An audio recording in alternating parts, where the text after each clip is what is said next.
This session is called Discipleship and Decision, and it follows on from where we were looking last time at discipleship and discovery, and looking at how we get people to that point where they want to think, well, now I'm ready to become a Christian. And this session, I want to really think about this for a moment, because we talk a lot about decisions in the Christian world. We love people to become a Christian, to make a decision for Christ, and yet sometimes I wonder if we really overplay the decision. Now, don't get me wrong, there is definitely a decision that needs to be made. A person has to invite Jesus to come into their heart or into their life, or whichever words we use to explain it. That is absolutely critical. But I just wonder sometimes if we don't forget the fact that the decision is something that follows a period of discipleship and then leads into a life of discipleship that comes afterwards. I remember years ago, my oldest son and I, Greg, we were sitting watching a film that we love to watch. It's called Brother, Where Art Thou?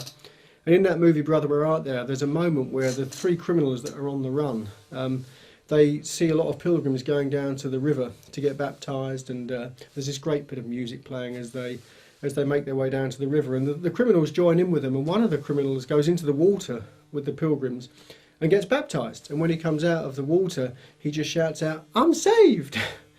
The problem is he then carries on being a criminal just like he was before.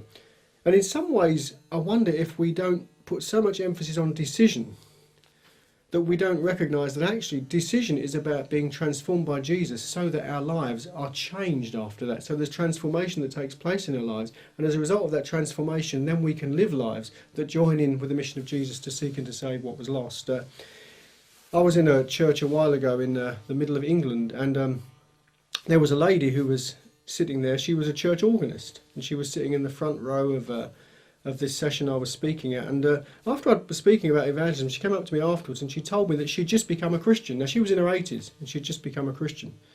And as I was talking to her, she told me that what had happened was the week before, she'd heard people in the church talking to each other in a session about how Jesus was changing their lives, and she had no change in her life taking place at all.